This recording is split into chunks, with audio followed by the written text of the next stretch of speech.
Encantado de tenerlo aquí, doctor José. ¿Cómo se encuentra usted? Muy bien, Enrique, gracias por invitarme a tu canal y a esta entrevista. Sí, sí, es un agrado tenerlo aquí.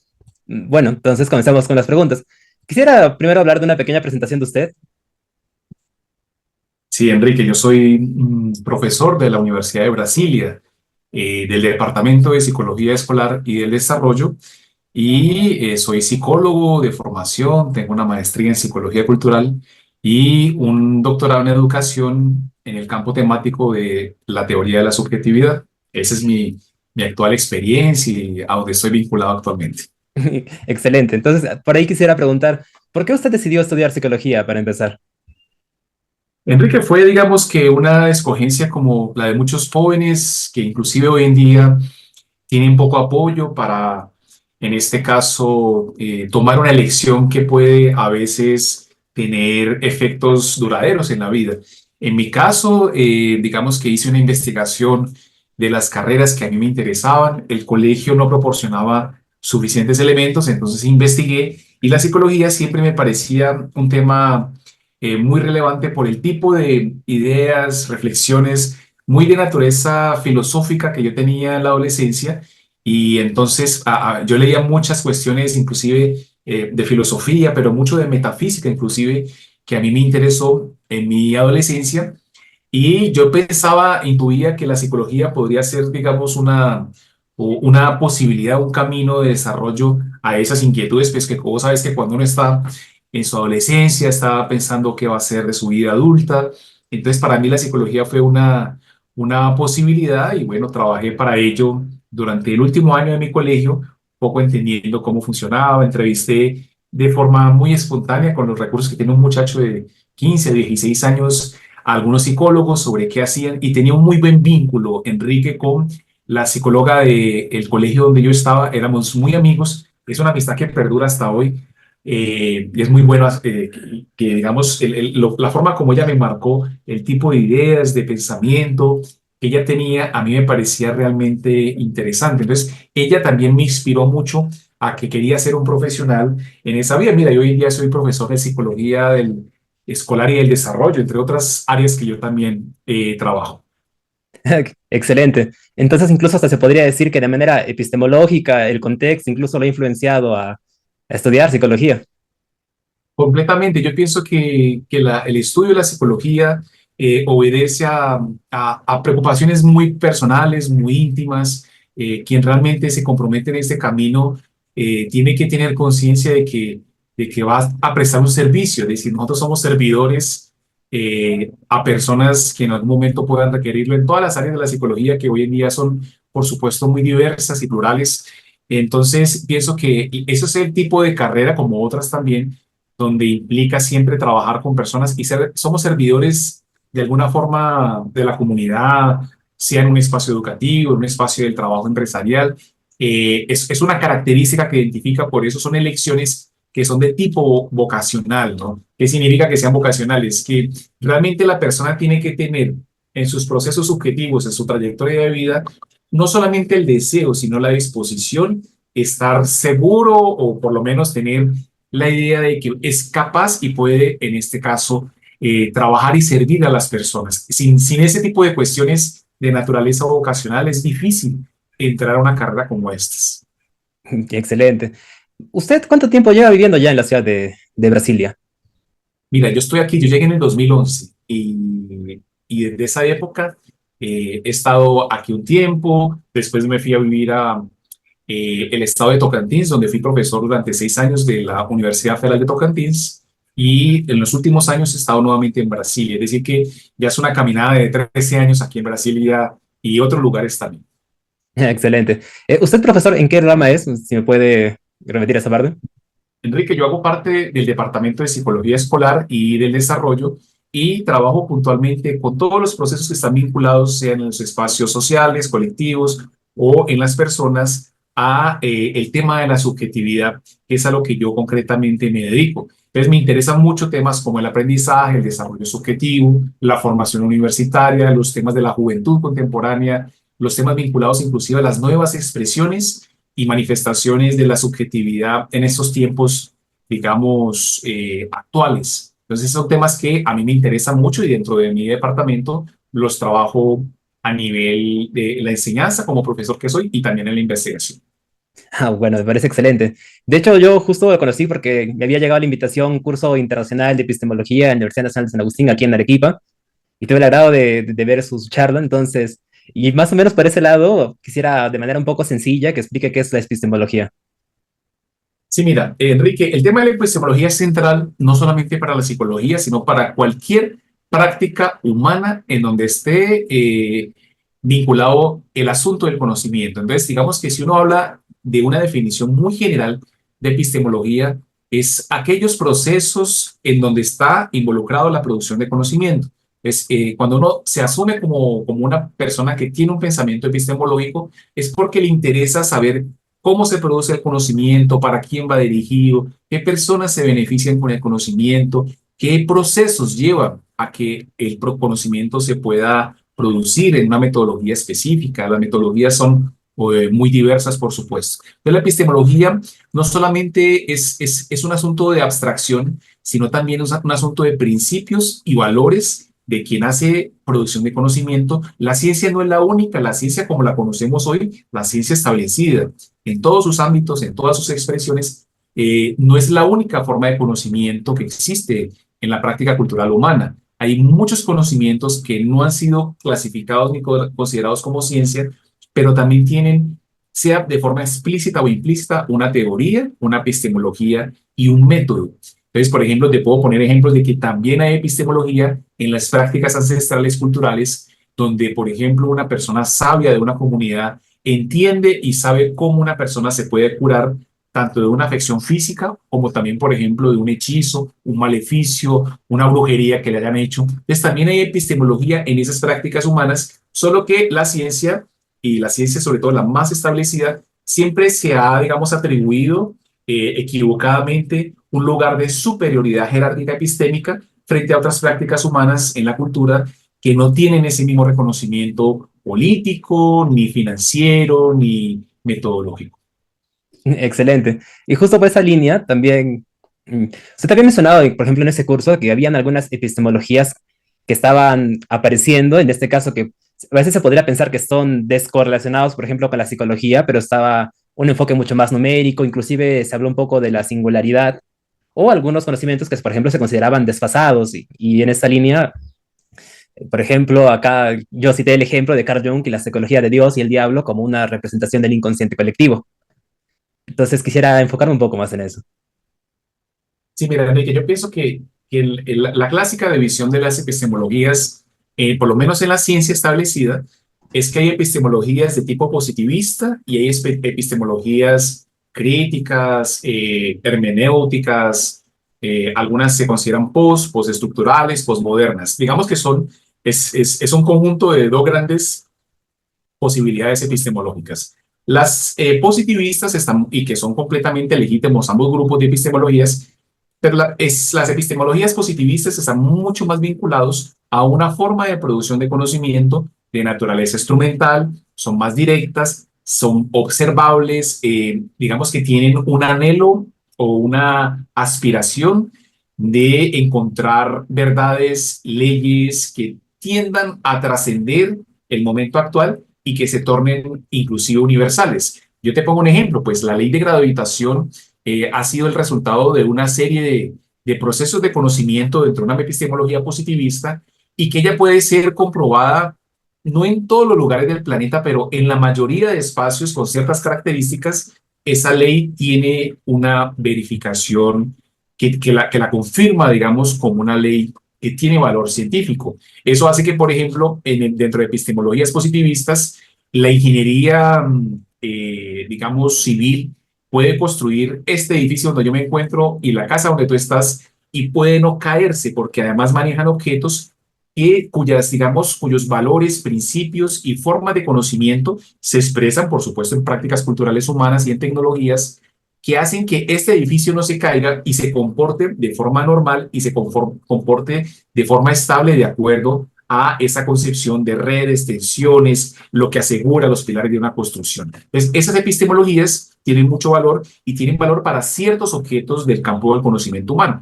Las otras epistemologías, que son hermenéuticas, que son críticas, que se posicionan políticamente, han hecho crítica al positivismo, no porque el positivismo no tenga valor. Fíjate, yo ahorita tengo aquí una luz prendida y tú tienes el Ujú. computador y yo también aquí prendidos, y eso hace parte de las epistemologías positivistas que son de naturaleza cartesiana newtoniana.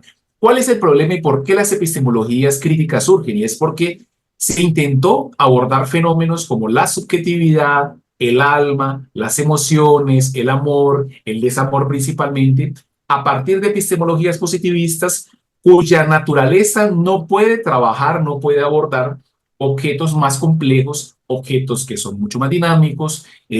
No puedo comparar nunca tu sistema subjetivo, tu personalidad, con la forma como se comporta este edificio donde yo me encuentro. Es decir, no puedo yo abordar un tema que tiene una complejidad a partir de una epistemología que no reviste ese grado, digamos, de comprensión profunda que eso necesita. Y dentro de esas epistemologías críticas, que tienen un ámbito político fuerte, aparecen entonces muchas expresiones que son hermenéuticas, aparece también en los años 80, pero principalmente en los 90, la epistemología dentro de la cual yo trabajo de Fernando González Rey, que es un cubano, un científico cubano, que vivió muchos años aquí en Brasil, muy infelizmente ya fallecido, pero que este científico cubano González Rey propone una epistemología cualitativa que aborda los profundos y complejos fenómenos vinculados a la subjetividad.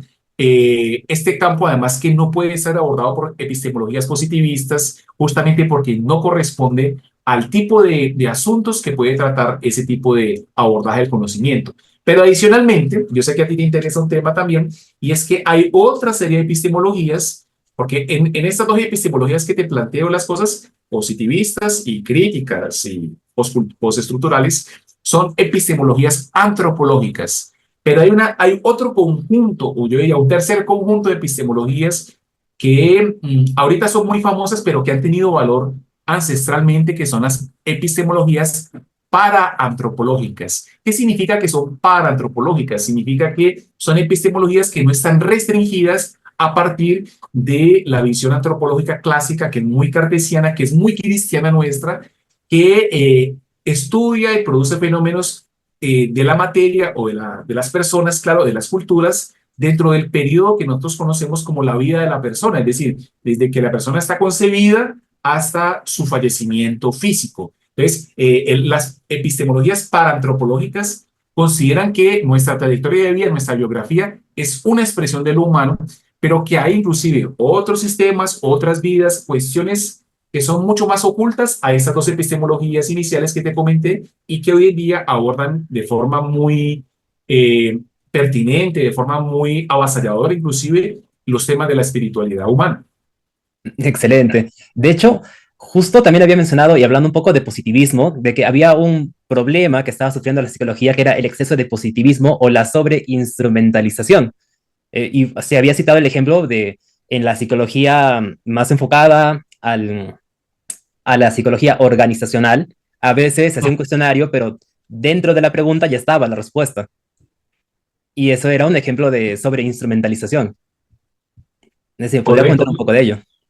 Correcto, fíjate que en ese ejemplo que tú pones, la sobreinstrumentalización justamente significa considerar que el instrumento concreto, las preguntas, el cuestionario que se hace, en sí mismas, él reviste el tipo de conocimiento que yo estoy produciendo. Entonces, el instrumento tiene un exceso, digamos, de responsabilidad sobre la producción del conocimiento, pero en realidad lo que se acaba produciendo en ese ejemplo que pones es simplemente que el investigador va y, como dicen los positivistas, recogen la información, pero la información que ya sabían, que ya querían tener.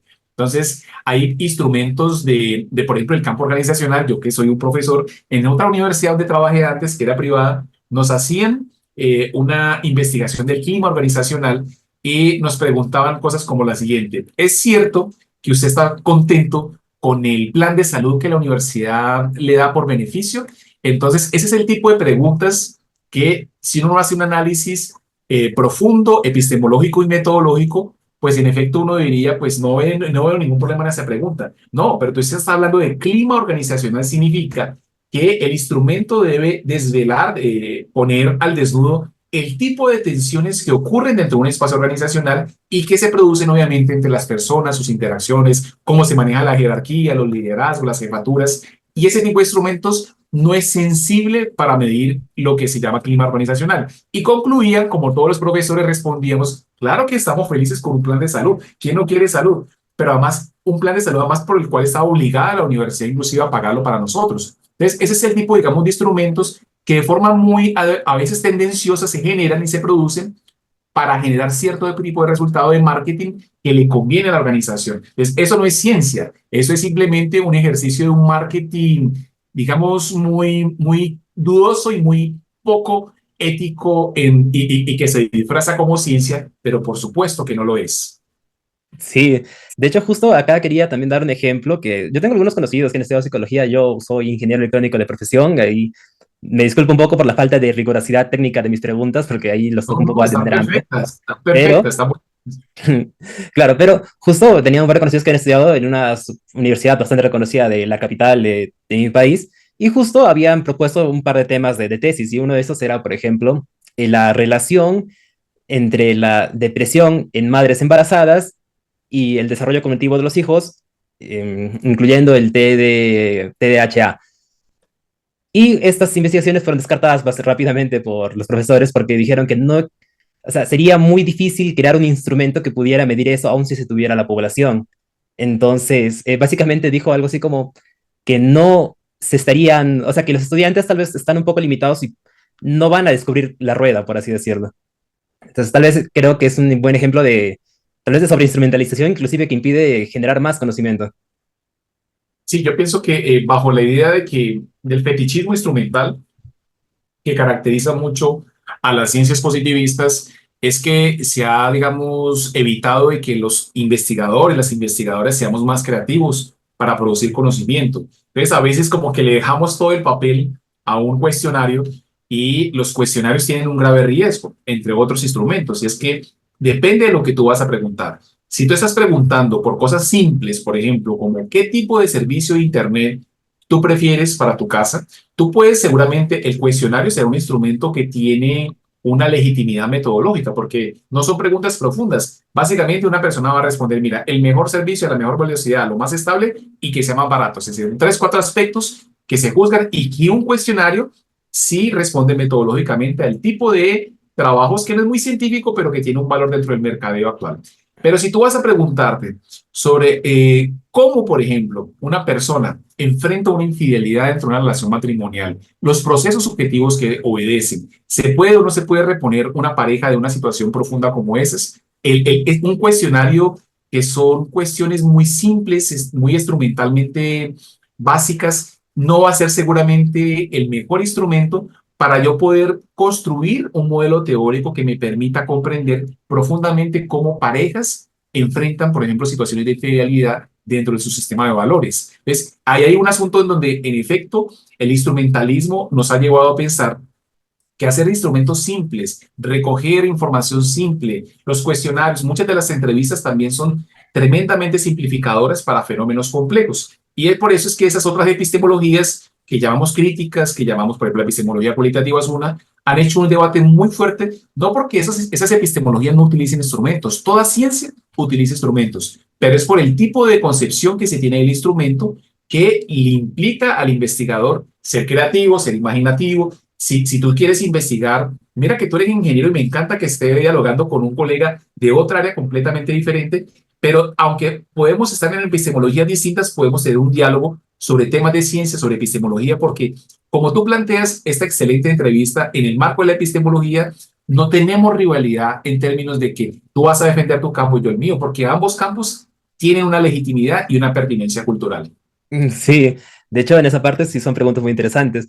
Y acá también continuando, hablando un poco esta vez sobre lo que mencionó acerca de los manuales, se había también mencionado el ejemplo de, existen niños que, por ejemplo, no conquistan un espacio social y tienden a aislarse, pero esto también indica que existe falta de acompañamiento o tutoría tutoría de parte de los profesores. O, por ejemplo, los niños que en muchas ocasiones por naturaleza son movidos, son inquietos, pero si todos fueran a ser, o la mayoría fueran a ser evaluados, serían diagnosticados con déficit de atención, hiperactividad, cuando realmente es la naturaleza del niño. Entonces, tal vez esto de seguir demasiado el manual o inclusive las consecuencias, la gravedad que tienen los profesionales para hacer diagnósticos, porque podrían condenar a alguien por toda la vida. Perfecto, Enrique, tú has puesto un tema muy interesante porque el tema es que imagínate, si vamos a analizar cómo se producen los complejos procesos subjetivos de un niño que a veces tiene, por ejemplo, dificultad de aprendizaje, no tiene la atención bien enfocada y utilizamos un instrumento simplificado, es decir, es como la metáfora que yo te puse ahorita y es como si tú utilizas un cuestionario de una empresa de teléfonos y de internet para analizar profundamente los asuntos complejos de la subjetividad de un niño, de cómo aprende un niño, de qué le pasa a un niño que no aprende, si tiene capacidad, si hay condiciones y lo demás. Entonces, ahí es donde en efecto, muchas veces la psicología, la pedagogía, la psiquiatría pedagógica ha incurrido en graves problemas y esa es la crítica que desde la teoría de la subjetividad, la epistemología cualitativa, hacemos cuando a un niño, por ejemplo, se le somete a un cierto tipo de manual de diagnóstico. Tenemos críticas serias sobre el DSM-5, por ejemplo, que es el manual que la psiquiatría tiene para hacer diagnósticos de lo que ellos llaman enfermedades mentales, que es un concepto equivocado a mi modo de ver, pero que además digamos, tan simplificada la forma de hacer el diagnóstico y la clasificación, que te ponen un checklist de ciertas características sintomáticas y si tú cumples un cierto número de esos síntomas o cuestiones expresivas comportamentales dentro de una proporción, tú ya quedas clasificado, por ejemplo, como una persona que tiene entonces trastorno de déficit de la atención o que tienes autismo y otras cuestiones. Entonces, el tema aquí es que en efecto, nuestra crítica es, para hacer un diagnóstico podemos usar un manual como una primera clasificación, como una primera orientación, pero para realmente hacer un diagnóstico profundo, que no solamente implique clasificar al niño en alguna patología, sino que para mí, como el diagnóstico no solamente es clasificar, sino también generar una ruta de trabajo para la escuela, para la familia, para también el niño que se responsabilice por lo que ocurre, en la que hayan estrategias, recursos, qué vamos a favorecer en el niño, cómo vamos a engranar los aspectos de la comunidad escolar con la familia, con las situaciones que emergen en la cotidianidad, en la sala, en el salón de clases, para que en efecto podamos estimular al niño a que pueda aprender de otra manera. Te aseguro que muchas de las personas y de los niños que son clasificados en 10 minutos con un test rápido dentro de una cierta categoría diagnóstica, es muy probable que con procesos de diagnóstico más profundos, que no se pueden demorar, Enrique, 10 o 15 minutos. Quizá tenga que uno observar, participar con el niño de su sala de clase, hacer una serie de observaciones, generar hipótesis que posiblemente duren 1, 2 o 3 meses para una primera impresión diagnóstica de decir, mira, el niño presenta dificultades en ciertos aspectos y como tú dijiste, muchas veces no es que tengan un trastorno, muchas veces es que el niño, por distintas razones, no conquistó, como tú dijiste perfectamente, un espacio social afectivo en el salón de clases y eso empieza a incidir en otra serie de procesos que a veces son invisibilizados. Muchos de los niños que yo te digo sinceramente que son clasificados dentro de esa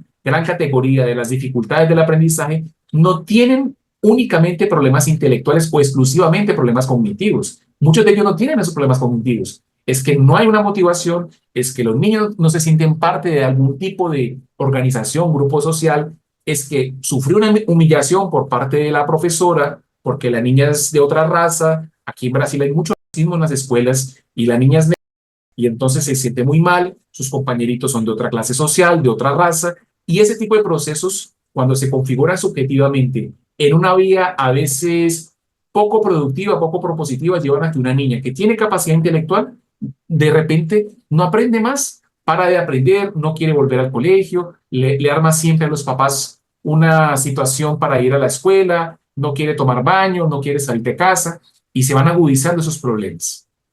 Sí, de hecho, y hablando un poco tristemente esto del tema de aquí en Perú también se sufre bastante, sobre todo con los nativos netamente de Perú. Justo también había mencionado algo acerca de las configuraciones subjetivas. Una de estas, por ejemplo, sería el tan citado miedo a las matemáticas. Perfecto. Tú has dicho un tema que me encanta porque lo estudio como profesor en la universidad y es que, por ejemplo, el campo, el área del aprendizaje en la matemática y tú que tuviste que pasar cálculo uno, cálculo 2, sabemos que son materias de alto índice de reprobación. Muchas de las personas que tienen dificultad, miedo a las matemáticas, no obedece a problemas cognitivos o intelectuales. el problema intelectual es una expresión comportamental de un asunto más complejo, más profundo, que es la configuración subjetiva del aprendizaje de la persona. Entonces, yo he hecho ese ejercicio, Enrique, durante varios años ya he hecho ejercicios de investigación con mis estudiantes de ingeniería eléctrica, electrónica, civil, que yo tengo aquí en clase, y hemos hablado sobre qué pasa con la configuración subjetiva del estudiante de ingeniería cuando se enfrenta a termodinámica, a cálculo uno, por ejemplo.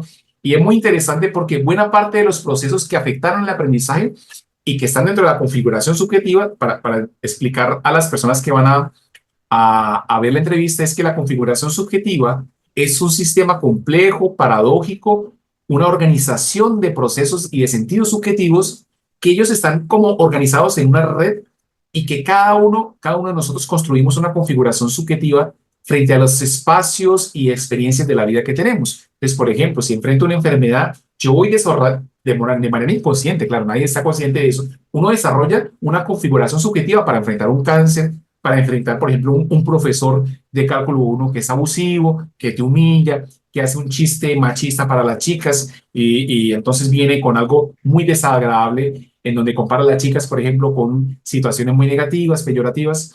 Y en ese caso, digamos, podríamos decir que buena parte del miedo, como tú lo dices, del traumatismo a la matemática, no ha obedecido a problemas intelectuales de los estudiantes, sino ha obedecido a pedagogías que alejan a los estudiantes del interesante mundo de la matemática. Yo diría que la matemática, cuando uno asume un pensamiento matemático, eso le cambia la vida para siempre cuando uno lo aprovecha bien, porque la matemática está incluida, las decisiones de la vida, crear escenarios posibles, enfrentar una pandemia, los matemáticos fueron fundamentales en la pandemia, organizarse alrededor de tu amor, de una relación de pareja, organizarse alrededor del dinero, o sea, la matemática, ella se expresa en todas las esferas de la vida y muy triste que en muchos de los casos los chicos no aprenden matemática, le tienen miedo y pavor, pero es porque sufrieron una humillación en público, porque además no son nunca estimulados a utilizar la matemática como un recurso simbólico para pensar el mundo en el que viven. Y más bien la matemática queda como cosas muy abstractas, muy difíciles, porque la matemática, tú eres ingeniero, tienes conciencia de eso. Tiene un grave problema y es que la matemática es un campo muy simbólico. Es decir, no es un campo obvio. ¿Qué significa que no es un campo obvio? Que no todo el mundo puede operar con la matemática de manera profunda, por ejemplo, en las ecuaciones, en cómo se concibe, por ejemplo, la realidad a partir de un ejercicio matemático, eso es muy complejo. O sea, eso no es la charla convencional que uno tiene en el ómnibus, en el metro, en la panadería. Son cosas muy abstractas y el problema es que los profesores no bajamos esa abstracción que se tiene simbólica del mundo matemático para que los chicos puedan hacer de la matemática un instrumento para sus vidas y se puedan beneficiar de ello. Sí, de hecho es un poco difícil quitar porque esta abstracción, ya que es una forma en la cual nosotros podemos representar la vida, los fenómenos, pero no es que realmente el concepto como número en el mundo físico no es que puedas ver el número uno, pero es algo que simboliza una cantidad. Y ya de ahí hacer construcciones más complejas, no siempre es tan... Pero yo, por ejemplo, ahí recuerdo que tuve un profesor en la universidad que explicó, por ejemplo, existen varias funciones, una función impulso. Y esto lo hizo justo en la época del Mundial, entonces lo hizo con, por ejemplo, con un jugador de fútbol y una pelota. Entonces función impulso de cuando pateaba la pelota, que es como alta energía en un periodo muy corto de tiempo, y explicó una función impulso o algo así. Entonces es un poco difícil, digamos, que estos conceptos sean mucho más generales para todas las personas. Mm, Bueno, de hecho, y que acá aumentando, tal vez cambiando un poco de tema, justo también en ese curso de epistemología había hecho un comentario usted de que a veces existen ciertas preocupaciones que son muy infantilizadas, por ejemplo, en los adultos, ya que, por ejemplo, con esto de problemas acerca de relaciones, rompimientos, primeras experiencias, en ocasiones son hasta inclusive infantilizados, pero existen muchos adultos que realmente no han tenido como esta guía de repente por parte de sus padres. Y incluso se mencionó que se podrían hacer ciertos talleres, tal vez incluso para crear espacios sociales. Y aquí me acuerdo que mencionaba usted el ejemplo de un alumno muy brillante que de hecho creo que hizo maestría en otro país, se terminó inclusive viajando, yéndose a vivir a otro país, pero eh, siempre tenía un poco problema con esta parte social y que inclusive ya después como adulto a veces se sentía un poco, pero es como fuera de lugar por no haber vivido como esas experiencias de pareja, de tener hijos, inclusive vivir su sexualidad. Eso justo también quería tratar. Sí, y mira, yo pienso que nosotros atravesamos en este mundo contemporáneo muchos desafíos, porque estamos muy tecnologizados en las relaciones, prácticamente como esta conversación también está mediada por tecnologías que utilizamos y en muchos de los casos hoy en día hay un grave problema o varios graves problemas y parte de ellos está relacionado con la dificultad de generar relaciones genuinas. Eso ocurre en el mundo del trabajo, en la universidad, en la escuela, donde las personas no se sienten siempre como parte de algo, no se sienten reconocidas. Y eso pasa cuando uno, digamos, va a analizar, y yo soy un investigador de la juventud, de las trayectorias de vida en la juventud.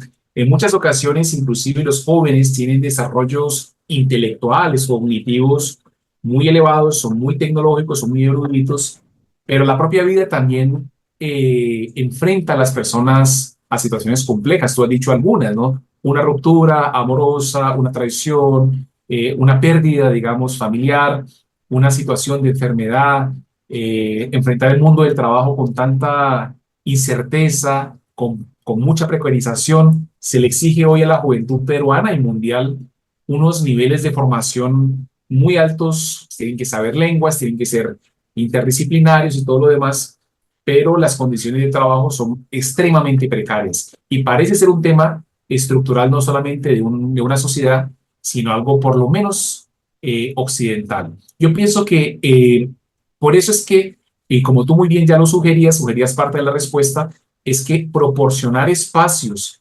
de formación, espacios de educación, entendía la educación como algo amplio, no solamente como algo instructivo, como algo meramente de ver contenido, sino como un verdadero espacio de desarrollo subjetivo donde las personas puedan inclusive tratar y abordar asuntos como eso, ¿no? Una pérdida amorosa, una ruptura, digamos, institucional, el despido de un trabajo, o por ejemplo en las personas ya mayores, cómo la vida se vuelve a veces un desafío enorme cuando la persona pasa a tener su momento de jubilación, de retiro, y la persona se siente perdida porque siempre trabajó, porque el trabajo es un organizador subjetivo de la experiencia humana y cuando la persona pierde ese espacio que donde había reconocimiento, donde tenía vinculación, donde se sentía parte y útil para otras personas o un sistema social, esa persona de pronto queda perdida, ¿no? Y por eso es que hoy en día las empresas que más cuidan de la salud de las personas justamente se comprometen no un mes antes de que ocurra la jubilación,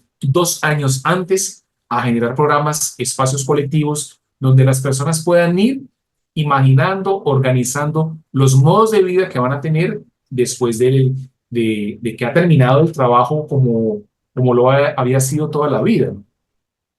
De hecho, justo andando un poco más en estos temas tecnológicos, también quisiera preguntar, ¿cómo cree usted que haya impactado este nuevo boom de la tecnología que, bueno, ya lleva un par de años acá y ha habido muchas más mejoras con esto de las IAs? Y cómo ha afectado, por ejemplo, la educación universitaria? Y me acuerdo muy bien un caso que usted había citado de que si se hace, por ejemplo, una pregunta de manual y es muy teórica y esta es bastante perfecta para la IA, entonces, ¿qué tan culpa es del estudiante que su examen pueda ser resuelto por una IA? Esa pregunta tuya es muy, muy buena porque es la pregunta del momento, ¿no? ¿Será que la inteligencia artificial va a sustituir la inteligencia humana? Es una gran pregunta que se hace uno hoy en día. Cuando uno revisa la historia y la relación entre tecnología, desarrollo, aprendizaje, sociedad, uno se encuentra que, en efecto, en la medida en que ha habido avances tecnológicos, cierto tipo de funciones quedaron relegadas o sustituidas. Por supuesto que ahorita que las personas, por ejemplo, tienen una aplicación llamada Waze en el celular. Cuando he ido a Arequipa, que no la conocía, pero me encantó la ciudad y me siento arequipeño también. Entonces, yo tengo un apoyo de la inteligencia artificial, que es una inteligencia artificial todavía muy básica, por supuesto, no estamos hablando de la más avanzada, pero que me permite a mí justamente sustituir a veces inclusive mi capacidad cognitiva para pensar el mundo, el espacio físico, sino que ya no existen los mapas. Hoy en día, quien compra un mapa físico es una persona más bien que quiere poner una reliquia en su casa o comprarlo y dejarlo como un adorno, un souvenir de un viaje que ha hecho, de un paseo, pero el mapa perdió lugar y ese tipo, digamos, de inteligencia que representaba el mapa y las personas que producían los mapas y los vendían, por supuesto que quedaron sin un lugar allí. Yo pienso que la tecnología va abriendo caminos nuevos y la tecnología es una producción nuestra, humana, no es la tecnología como algo divino abstracto. Y en efecto, yo pienso que hay muchas consecuencias para la educación. En parte, yo no soy pesimista en primero que te quiero decir eso, no soy pesimista con el advenimiento de la inteligencia artificial en el mundo actual.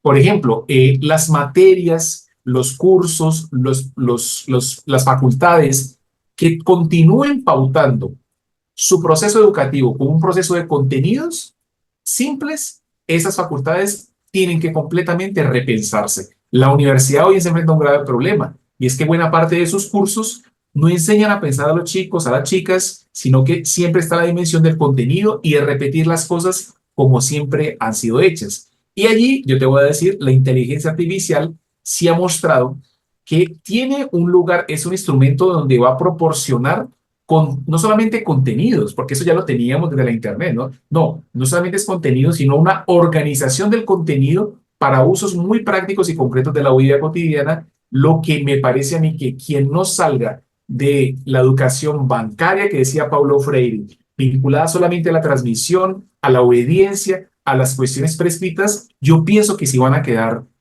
no solamente superados, sino sustituidos por otras formas de inteligencia que se han mostrado más pertinentes. Y yo te digo hoy en día, por eso hacer hoy en día, si un examen hoy en día en la universidad evalúa contenidos, es un examen de la época medieval. Es decir, si yo que doy una clase, por ejemplo, de aprendizaje, si yo le pregunto a mis estudiantes, ¿cuáles son las tres, digamos, principales contribuciones de Vygotsky para la educación? Que es le estoy diciendo a ese estudiante, recíteme contenidos que ya han sido abordados por muchos autores y recítelos de forma, digamos, prescriptiva. Si yo le pongo una prueba a un estudiante sobre eso, pues yo soy un profesor bancario voy a ser sustituido por la inteligencia artificial. El estudiante si pone, ni siquiera tiene que recurrir al chat GPT, pero pone en Google principales contribuciones de Vygotsky a la educación, va a encontrar 14.900 documentos en portugués y otros 200.000 en inglés y otros 100.000 en español, donde con erudición va a poder acceder a ese tipo de conocimientos. Ese es el tipo, digamos, de preocupación que hoy se plantea en la universidad, y es que la universidad todavía está planteada en una visión medieval. Recuerda que en el medioevo, como no había sistemas de almacenamiento de información, no había este computador, no había discos duros, la gente tenía que memorizar las cosas y como lo que más se memorizaba eran las Sagradas Escrituras, las personas todo el día se pasaban repitiendo hasta que podían memorizar versos que eran centrales para el aprendizaje de la época. Hoy eso no tiene nada que ver con la condición actual. Ese no es el tipo de preguntas. El tipo de preguntas para un joven universitario hoy están relacionadas sobre qué tipo de ejercicio de instrumento le pongo yo al estudiante para ponerlo a producir ideas, para ponerlo a crear un proyecto. Por ejemplo, yo le puedo poner un caso clínico de mi experiencia educativa, la experiencia clínica, y que ese estudiante pueda construir una propuesta de abordaje a los enfrentamientos de los desafíos de un niño que tiene problemas de aprendizaje. Fíjate que la inteligencia artificial puede que le sirvan algunas cuestiones, pero no le va a servir justamente porque tiene que pensar un problema concreto de la realidad, tiene que ser creativo, tiene que ser imaginativo. Siempre en mis evaluaciones en la universidad, desde siempre, tengo 23, 24 años de experiencia como docente, mis estudiantes tienen internet a la mano, sus libros, sus textos, sus notas, su computador, pueden utilizar lo que quieran, porque yo no les estoy preguntando el contenido que la inteligencia artificial muy bien procesa hoy en día, sino que les estoy preguntando que utilices en ese contenido para poder organizar sistemas de pensamiento que se expresen, por ejemplo, en un proyecto de intervención de un niño que tiene dificultades de aprendizaje. Entonces, yo pienso que cambió hace mucho rato el foco del aprendizaje, el foco de la educación, pero las universidades van muy lento y los profesores nos resistimos a estas nuevas realidades que nos plantea este mundo tecnológico. Sí, claro, de hecho es muy diferente preguntarle a un estudiante que diga, cítame la primera tópica de Freud, a decirle, crea dentro del marco del análisis transaccional, imagina o diseña un ejemplo de simbiosis patológica de segundo grado, algo más que implica mucho más raciocinio y que no es tan información simplemente que puedes encontrar en internet. De hecho, Claro. usted había mencionado que había hecho un trabajo con sus alumnos donde había hecho exposiciones basadas con IA. Y quisiera que comente un poco ese experimento que había hecho. Si nosotros le puse a mis estudiantes hace un año, pusimos juntos, ¿no? ellos tienen que hacer siempre en mis clases, una de las evaluaciones, ellos tienen que proponer un seminario donde a partir de una temática que sea relevante para la educación, invitan personas, hacen una entrevista, hacen un live como lo estamos haciendo aquí. Y en el caso de este grupo era cuál es la relevancia y la relación entre la tecnología, la inteligencia artificial y el aprendizaje universitario. Entonces hicimos un ejercicio, una simulación, y de que ellos hicieran una presentación, un seminario que hubiese sido estructurado a partir de inteligencia artificial. Es decir, ellos tenían que hablar sobre la relación entre tecnología, aprendizaje, desarrollo, universidad, todo a partir de la inteligencia artificial. Es decir, lo que yo hice fue justamente lo contrario a lo que están haciendo las universidades. Las universidades hoy en día, cuando identifican que el estudiante ha copiado contenidos que la inteligencia artificial le propone para un cierto tipo de tarea, la universidad lo sanciona, les pone obviamente una nota mala. En mi universidad es una grave preocupación porque pues los chicos, siempre y cuando los profesores sigamos mandando tareas de contenido, la inteligencia artificial funciona perfecto para eso, y quizá lo que hace ese tipo de preguntas de los docentes es alejar al estudiante de aprender cosas nuevas. Entonces hicimos el ejercicio y ellos hicieron, vamos a hacer una cosa, vamos a hacer una comparación entre, sobre la misma temática. Una parte del grupo va a hacer una presentación con sus ideas, con su creatividad, va a basarse, por supuesto, en textos que ya existen, y el otro va a seguir lo que el ChatGPT le indique dentro del PowerPoint, los slides que quieran hacer. Y fue muy interesante porque quien siguió la inteligencia artificial hicieron una presentación muy interesante, muy profunda en términos de, no, profunda no, muy descriptiva, muy bien organizada. Los otros a los que les exigí ser creativos, utilizar inclusive, podían utilizar el chat GPT porque es parte también de los recursos que hoy día tenemos, pero tenían que hacer algo que fuera un invento de ellos. Qué interesante. El grupo que hizo inteligencia artificial hizo una muy buena presentación organizada, tal cual como el chat GPT lo indicó, y el otro grupo trajeron a dos especialistas en tecnologías, hicieron una entrevista en la sala de clases, hicieron una presentación, le dieron menos espacio a la presentación de contenidos y mucho más espacio, por ejemplo, al diálogo con otros estudiantes que sean parte del público. Es decir, el tipo de expresiones del conocimiento en ambos grupos fue diferente. Quizá el de la inteligencia artificial muy relacionado a contenidos muy bien organizados, y el otro se centró mucho más en una dimensión metodológica donde pudiese haber diálogo, confrontación, preguntas críticas. Es decir, estoy mostrando aquí dos expresiones, las dos expresiones son del conocimiento y las dos tienen contribuciones diferentes. Por supuesto, yo diría, ¿cuál sería una de las conclusiones de este seminario? ¿Cuál fue? ¿Cuál sería la cuestión más interesante en la educación? Articular lo que la inteligencia artificial te proporciona a nivel de los contenidos, muy bien organizados, muy bien sintetizados, con espacios metodológicos donde la creatividad, la imaginación, la confrontación de ideas pueda aparecer. Pienso que no tenemos que poner una contraposición de las dos inteligencias, tenemos que articularlas, y eso es lo que se ocurre hoy en día en la vida cotidiana, ¿no? Nadie aquí está por fuera de la inteligencia artificial hoy en día.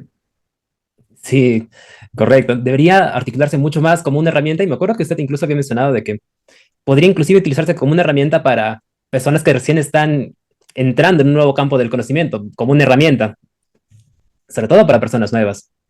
Eh, Correcto. claro. De hecho, volviendo un poco al tema acá de epistemología, yo me acuerdo una frase que usted había citado de Goya, que era, el sueño de la razón produce monstruos. Entonces, me gustaría de repente que explique un poco esa frase. Efectivamente que obedece al cuadro que lleva su mismo nombre, ¿no? En realidad es un grabado que hizo Goya fantástico, y que en ese grabado, la imagen, que si después puedes editarle el video, puedes poner la imagen para que las personas puedan verla, es una persona, parece un hombre, no sé, que está recostado en un escritorio. En el escritorio está escrito esa frase que tú has puesto: el sueño de la razón produce monstruos, y hay unas especies como de aves, búhos, lechuzas, que parece que lo están como atacando, y en la parte baja del grabado hay algo que parece ser un felino, un gato grande, no sé. Entonces, ese es un grabado muy importante de Goya. Los artistas siempre es un buen ejemplo de todo lo que produce epistémicamente el arte sin necesidad de ser considerada ciencia, por ejemplo. pero que en la frase la razón, el sueño de la razón produce monstruos, que ha sido interpretado por teóricos del arte, por psicoanalistas, por análisis lingüísticos, analistas críticos, pero que algunos coinciden en pensar que lo que Goya está haciendo es una crítica mordaz, severa, a esta, digamos, ilusión que ha producido la racionalidad moderna, digámoslo así, y este sueño de que todo tiene que ser racionalmente pensado y generado en la vida cotidiana. Y el exceso de racionalidad, yo te diría que buena parte de los problemas de salud mental que tienen hoy en día y que enfrentan las personas no es por la concepción que teníamos antes de que están locos, que la locura se apoderó de las personas, no. Creo que el grave problema hoy en día de la salud mental es el exceso de racionalismo y de racionalidad cartesiana que se le pone a las cosas. Buena parte de las personas que hoy en día están medicadas o que necesitan tratamiento para su salud mental no son personas que no piensan. Yo diría, son personas que piensan en exceso. Los cuadros de ansiedad y de pánico que hoy en día tenemos, que no son pocos, obedecen a un sistema subjetivo de la persona que ha entrado, imagínate tú que eres ingeniero, que ha entrado en una especie como de procesamiento acelerado y la persona no para de pensar y la persona quiere dormir y no para de pensar y no para de pensar y no para de pensar y hay un exceso, digamos, de normalidad y de racionalidad que ha llevado a las personas a enfermarse, a padecer de situaciones muy graves. Entonces, ese cuadro para mí, el grabado de Goya,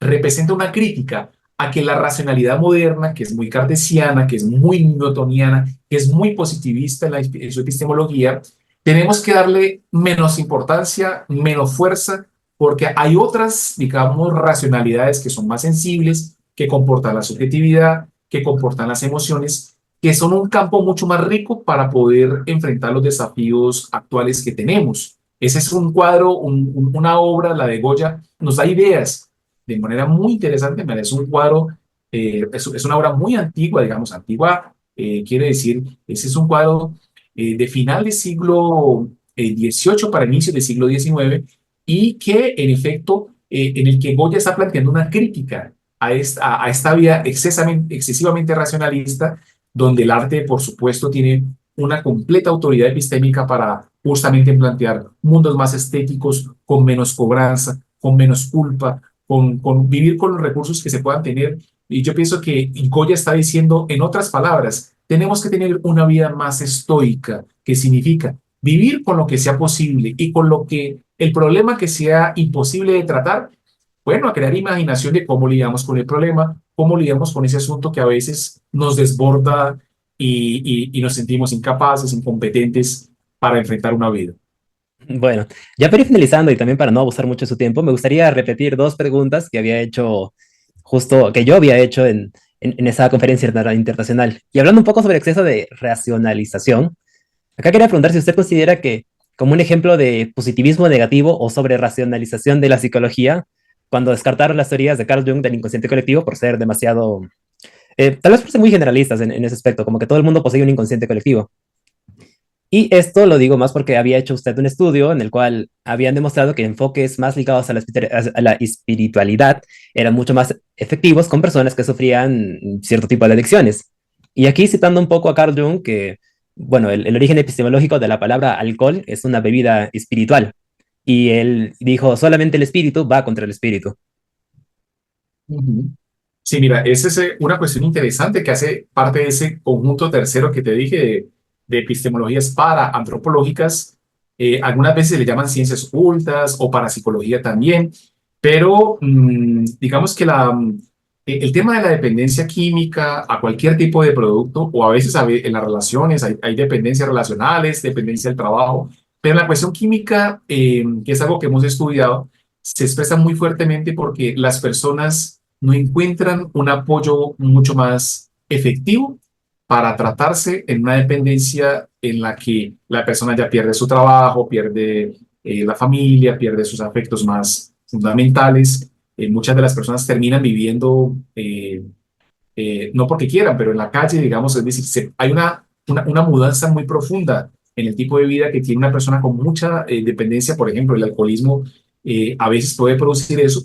Y lo que nosotros encontramos en el estudio es que el abordaje psicológico y psiquiátrico dominante, clásico, no está siendo efectivo justamente porque el tipo de profesionales que se han formado no tienen la capacidad para producir relaciones y espacios tanto individuales como colectivos genuinos, donde la persona pueda movilizar su desarrollo. Entonces, ahí hay problemas metodológicos en la clínica de atención sobre las personas que tienen dependencia de las drogas, pero adicionalmente hay un asunto y es que hay otras visiones de por qué un alcoholismo existe, de por qué el autismo, por ejemplo, existe, que tiene que ver con lo que tú has dicho sobre la dimensión de la espiritualidad, y es que ese otro conjunto de epistemologías vinculadas a la espiritualidad tienen otras explicaciones, tienen otro marco de referencias para entender por qué, por ejemplo, un niño tiene un trastorno de espectro autista cuando su cerebro no funciona mal, cuando es un niño saludable, come bien,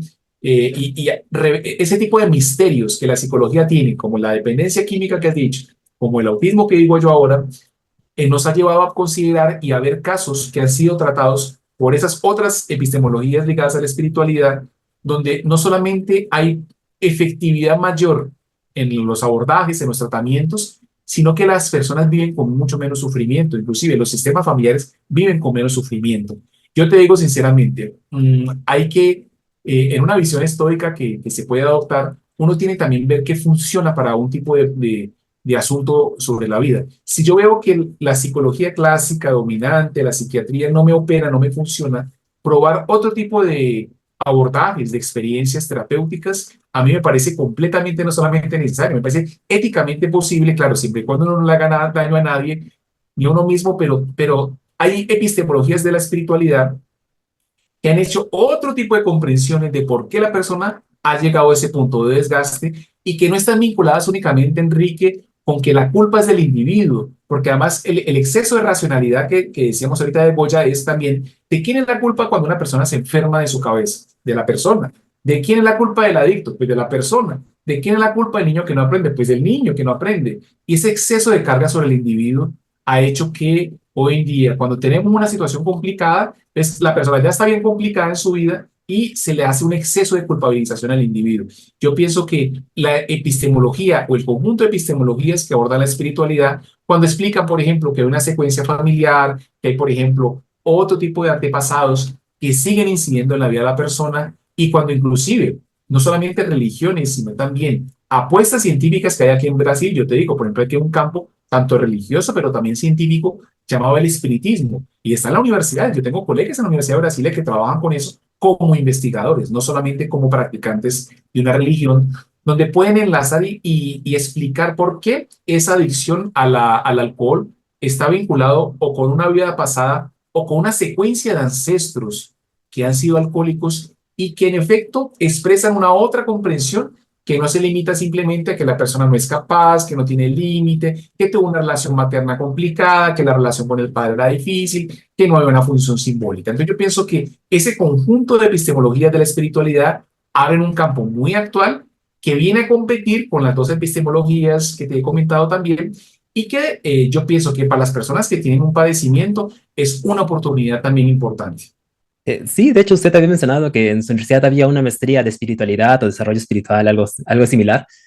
Mm, De hecho, justo también se había mencionado de que este error de la sobreracionalización fue tal vez por tratar de desligarse de la filosofía, aunque su base, de hecho, comparten muchas bases, pero al tratar de hacer una ciencia mucho más exacta, mucho más positivista, inclusive la misma bata de laboratorio que se asemeja mucho a lo de los doctores, genera tal vez un poco este exceso de positivismo. Pero ya desde bases más antiguas, por ejemplo, citando acá a San Agustín, él explicaba las adicciones como que la voluntad enferma genera una pasión y la obediencia a las pasiones genera una costumbre y finalmente la aceptación de la costumbre genera una necesidad. Entonces la persona deja de ser dueña de sí misma. Y esto ya son desde hace, o ya desde hace varios siglos, bueno, es como lo explica San Agustín. Mm, Y aquí, para finalizar, me gustaría tal vez mencionar un poco de algunos errores epistemológicos, ya que también se había mencionado, o usted había mencionado de que no es bueno descartar epistemologías solamente por hacer un juicio de valor. Y acá mi pregunta es, ¿cuál sería el límite? Porque si consideramos que todo es epistemología, entonces todo podría ser válido.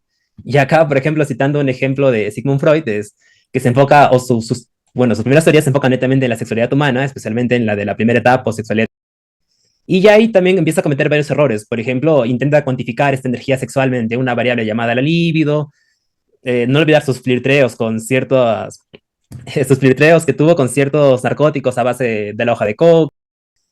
Y acá se puede decir que son orígenes epistemológicos. Y por ejemplo, Carl Jung había señalado esto a Sigmund Freud, que si sus teorías estaban enfocadas netamente a la sexualidad era por el contexto que él había vivido. De la misma manera en la que Alfred Adler tenía como base de sus teorías las dinámicas de poder y la sobrecompensación. Sí, mira, Enrique, tú en realidad no eres un ingeniero solamente, sino que también eres un epistemólogo y un psicólogo también, lo que te hace una persona interdisciplinar muy culta. Y qué bueno que tú preguntas eso. ¿Cuál es el límite? Que primero, ¿qué se define como epistemología? ¿Qué podemos considerar epistemología? Yo te digo mi concepción. Todo tipo de conocimiento, no es todo tipo de conocimiento, pero aquel tipo de conocimiento que tiene una teoría, unos principios epistemológicos y unos valores y un método, y que eso tiene un valor heurístico, significa un valor de efectividad para cierto tipo de problemas, sean en la dimensión científica o en la práctica cotidiana, a los que se enfrentan. Eso para mí es la epistemología. Por eso no todo tipo de conocimiento es epistemología. Por ejemplo, yo te digo, el chisme, las falsas noticias que hoy en día abundan en el campo político, eso no es epistemología, pero tiene efectos gravísimos en la sociedad. Tú lo sabes, un chisme o aquí se llaman fake news, ¿no? Noticias falsas, hoy en día son parte del sistema de conocimiento que llevan a un candidato a ser inclusive hasta presidente. Pero ¿cuál es el límite también? Hay otros límites también. Ese es el límite, digamos, más conceptual que yo te puedo decir. Pero hay límites éticos de la epistemología que son ¿cuál? El holocausto. Aquí también hemos tenido holocaustos en Brasil, psiquiátricos. Los holocaustos han generado estragos a la humanidad.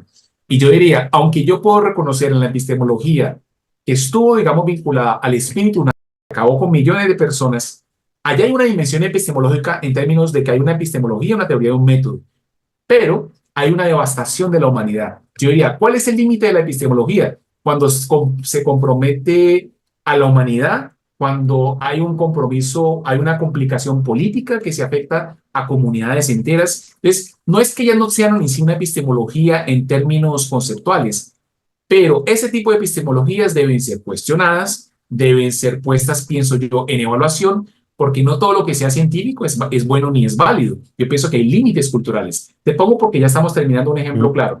Hasta los años 90, en esta idea de que como hay muchas epistemologías, pues todo vale. Pues yo te digo, no todo vale. Y hay un ejemplo buenísimo. Hasta los años 90, en la antropología, yo creo que puse ese ejemplo en el seminario que tú tomaste conmigo, hasta los años 90 la antropología no se posicionaba sobre una práctica en ciertas comunidades africanas, que es la ablación del clítoris de las niñas, de las jovencitas, cuando se vuelven adultas. Uno de los rituales era cercenar el clítoris como un ritual cultural que pasaba, digamos que acompañaba el pasaje de la jovencita a ser una mujer, propiamente dicho. Y como es una práctica cultural que tiene una episteme, digamos, pues todo vale y es válido.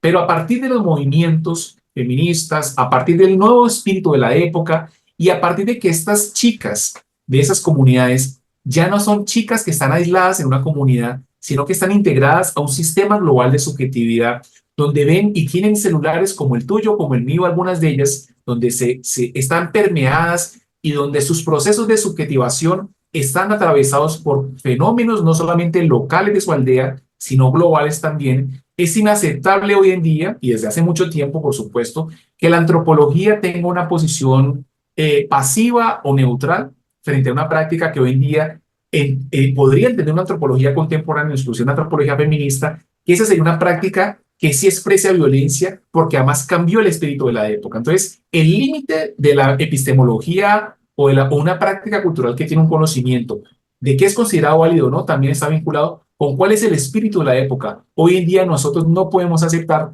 jamás ese tipo de prácticas, como no podemos aceptar, por ejemplo, el castigo físico cruel, que hoy en día lo interpretamos como cruel, que se le puede dar a un niño para un proceso de aprendizaje. Hay otro tipo de estrategias que nosotros hoy en día consideramos y que no obedecería a las prácticas que habían hace poquito, fíjate, hace 40, 60 años, seguramente tú no, pero seguramente tus padres y tus abuelos eh, y tenían, digamos, sufrían prácticas educativas que para esa época, dentro de la episteme de esa época, no era considerado un asunto de maltrato, de abuso infantil, de ninguna manera. En ese espíritu de la época, eso tenía inclusive una utilidad social. Con los nuevos avances Yo no sé si estamos avanzando para bien o para mal, pero con las nuevas concepciones de infancia, de aprendizaje que tenemos hoy en día, que ya tenemos una psicología escolar y el desarrollo robusta, para nosotros resulta inaceptable que, por ejemplo, a un niño se le tenga que dar latigazos porque ha derramado el vasito con leche. Digamos, esa no sería una práctica seguramente que se podría utilizar hoy en día. Entonces, la práctica que reviste seguramente una expresión del conocimiento también tiene límites culturales y tiene límites temporales. Es decir, toda epistemología debe ser evaluada también de acuerdo a su pertinencia histórico-cultural en donde ella se sitúa. Excelente. Y ya para ir cerrando también, si hubiera alumnos de psicología que quisieran, por ejemplo, hacer una maestría en la Universidad de Brasilia, ¿cómo podrían hacer? Bueno, lo primero es que ingresen al website de la universidad, que es www.unb.br, Universidad de Brasilia, y busquen qué tipo de maestría les puede interesar. En psicología tenemos psicología escolar y el desarrollo, maestría y doctorado. Tenemos psicología del trabajo y las organizaciones, a nivel de maestría y doctorado también. Tenemos psicología clínica y cultura, y tenemos procesos psicológicos básicos. Todos esos cuatro campos temáticos de la psicología a nivel de maestría y doctorado. ¿Qué tienen que hacer? Busca las informaciones, mira los requisitos, aprender portugués es fundamental, por supuesto, y empezar a organizar, yo diría, te pongo ejemplos digamos, orientaciones, que busquen con qué orientador o orientadora quisieran hacer su trabajo en maestría, entrar en contacto con esos profesores para saber si les interesa orientar el trabajo que están planteando, ir escribiendo una especie de anteproyecto, algo corto de 3, 4, 5 páginas, con una metodología, obviamente, con un campo teórico que les interese. Eso es una construcción, por supuesto. Pueden entrar en contacto conmigo, sin duda, para yo orientarlos, para estimularlos y apoyarlos. En Brasil tenemos algunos recursos. Primero, el estudio es gratuito, lo que ya también facilita muchísimo para un estudiante extranjero, que yo también lo fui y me beneficié y soy muy grato a la política pública brasileña de educación. Hay algunas becas también que una persona puede acceder y hay muchos apoyos. Se estimula muchísimo para ir al exterior, para viajar, para publicar. Recientemente, dentro de nuestro grupo de investigación que tenemos de posgrado, un estudiante fue con nosotros, con profesores de la facultad, fue a Holanda con todo pago por una de las becas que recibió para ir a ese evento. Es decir, le han dado todo pago para estar una semana en Holanda. Entonces, hay algunas posibilidades. Siempre queremos que sea más, pero yo no tengo ninguna duda, Enrique, que amigos y colegas peruanos y peruanas puedan participar también de una experiencia de ese tipo. Entonces, aquí Listo. quedo a la disposición tuya y de las personas que se interesen también por ello. Listo, muchas gracias. Muy bien, gracias por aceptar la invitación. Espero no sea la última. De repente más adelante podemos hacer otra entrevista, también tocando nuevos temas que nos han tocado el día de hoy. Gracias por su tiempo, en serio, muchas gracias y yo ya me despido. Hasta luego, Gracias muchas gracias. y hasta la próxima vez. Gracias, Enrique. Igualmente.